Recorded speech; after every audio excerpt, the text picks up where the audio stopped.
नमस्कार।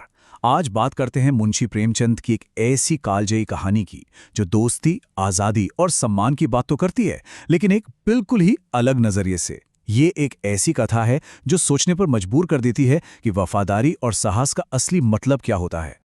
अच्छा, अगर पूछा जाए कि दोस्ती की सबसे महान कहानी कौन सी है, तो जहन में क्या आता है? शायद इंसानों के ही कई किस्से याद आ रहे होंगे। लेकिन क्या हो अगर ये पता चले कि भारतीय साहित्य की सबसे यादगार दोस्तों की जोड़ी असल में इंसान ही नहीं है? जी हाँ, हम बात कर रहे हैं दो बैलों की, हीरा और मोती, भारतीय साहित्य के शायद सबसे यादगार नायक। और उनकी कहानी दोस्ती की एक ऐसी मिसाल है जो इंसानी रिश्तों को भी कहीं ना कहीं आईना दिखाती है। तो कहानी की शुरुआत होती है झूरी नाम के किसान से और उसके दो जिगरी यारों से, हीरा और मोती। ये सिर्फ जानवर नहीं थे, झूरी के लिए तो ये उसके परिवार का एक अटूट हिस्सा थे, उसके बच्चों जैसे थे। अब ये दोनों दोस्त थे तो पक्के, पर स्वभाव में जमीन आसमान का फर्क था। हीरा एकदम शांत और सहनशील, तो मोती थोड़ा गुस्सैल, थोड़ा विद्रोही। और शायद यही चीज उनके रिश्ते की सबसे बड़ी ताकत थी। एक का ठंडा दिमाग दूसरे के गर्मजोश को हमेशा सही रास्ते पर ले आता था। उनकी अपनी एक भाषा थी, बिना शब्दों वाली, मूक भाषा। प्रेमचंद तो लिखते हैं कि उनमें कोई ऐसी गुप्त शक्ति थी जो हम इंसानों के पास भी नहीं होती। सोचिए, वो बस एक दूसरे को चाटकर और सूंघकर ही दिल की हर बात समझ जाते थे और जानते थे कि चाहे कुछ भी हो जाए, वो एक दूसरे का साथ नहीं छोड़ेंगे। उनकी यह शांत और सुकून भरी जिंदगी में भूचाल तब आता है जब उनका मालिक झूरी उन्हें कुछ समय के लिए अपने ससुराल भेज देता है। अब हीरा मोती का क्या पता, उन्हें तो बस यही लगा कि उन्हें बेच दिया गया है। ये उनके लिए एक बहुत बड़े धोखे जैसा था, एक विश्वासघात। अगर वो बोल पाते तो शायद अपने मालिक से बस यही सवाल करते। उन्हें झूरी के साले गया के साथ एक नई अनजान जगह पर भेज दिया जाता है और यहीं से उन पर जुल्मों का एक नया दौर शुरू होता है। गया के घर का माहौल बिल्कुल अलग था। न प्यार, न अच्छा खाना, बस हर बात पर मार। तो विरोध में उन्होंने भी ठान लिया कि खाना नहीं खाएंगे। लेकिन कहते हैं ना, हर अंधेरे में एक रोशनी की किरण होती है।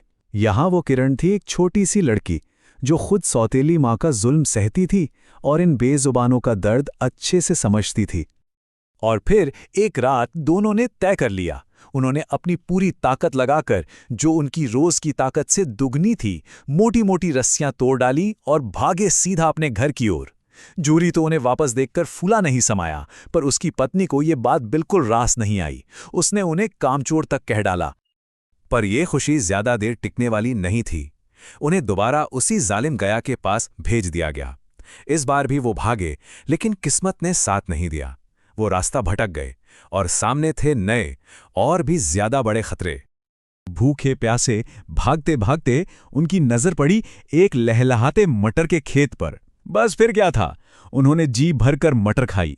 आजादी का वो छोटा सा लम्हा उनके लिए कितना कीमती था, पर यह भी ज्यादा देर नहीं चलने वाला था।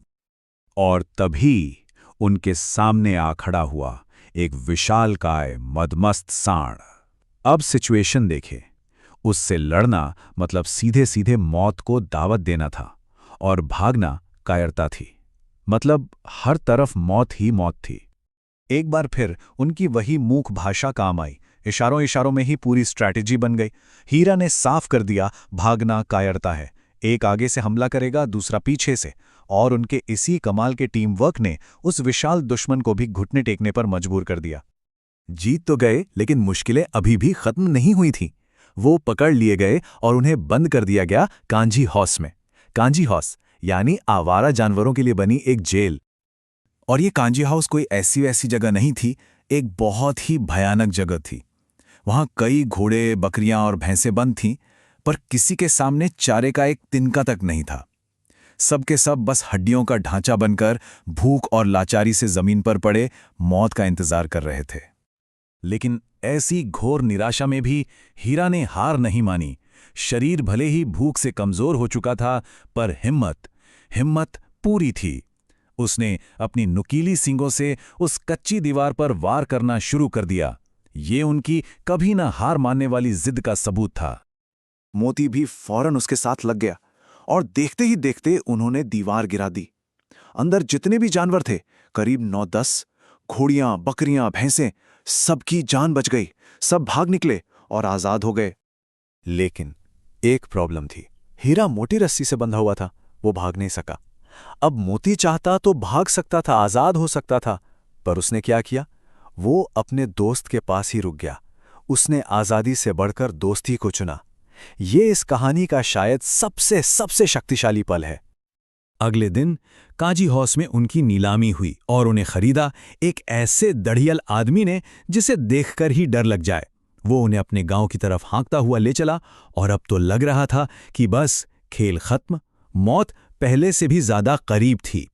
एक बार उनके पूरे सफर को देखिए, कहाँ झूरी का प्यार भरा घर, फिर कहाँ गया का जुल्म, उसके बाद कांजी हाउस की वो कैद और अब एक कसाई के हाथ। मतलब हर मोड़ पर उनकी दोस्ती का, उनके हौसले का इम्तिहान हुआ। वो दाढ़ियल कसाई उन्हें हाँके जा रहा था और तभी उन्हें रास्ता कुछ जाना पहचाना सा लगा। अरे, ये तो वही कुआं है, ये तो अपने ही खेत हैं, ये तो घर का रास्ता है। बस ये एहसास होते ही न जाने कहां से उनके मरते हुए शरीर में इतनी ताकत आ गई और वो भागे, अपनी पूरी जान लगाकर सीधा घर की ओर। और आखिरकार वो अपने घर पहुंच ही गए, अपने मालिक झूरी के पास, अपनी जगह पर, अपनी थान पर। तो ये कहानी सिर्फ दो बैलों की नहीं है, इसमें कुछ ऐसी गहरी सच्चाइयां छिपी हैं जो इसे आज भी हमारे लिए उतना ही जरूरी बनाती हैं। तो क्या सीखने को मिलता है इस कहानी से? पहली बात तो ये कि सच्ची दोस्ती का मतलब ही है मुश्किल वक्त में एक दूसरे का सहारा बनना, साथ न छोड़ना। दूसरी ये कि आज़ादी और सम्मान का हक सिर्फ इंसानों को नहीं, हर जीव को है। और सबसे बड़ी बात, ये कहानी हमें सिखाती है कि एकता में कितनी ताकत होती है। और अंत में प्रेमचंद की ये कहानी हमें एक बहुत बड़े सवाल के साथ छोड़ जाती है। जब हम इन बेजुबान जानवरों की वफादारी, उनका साहस और उनका बलिदान देखते हैं तो सोचने पर मजबूर हो जाते हैं कि वाकई में इंसानियत का असली मतलब है क्या।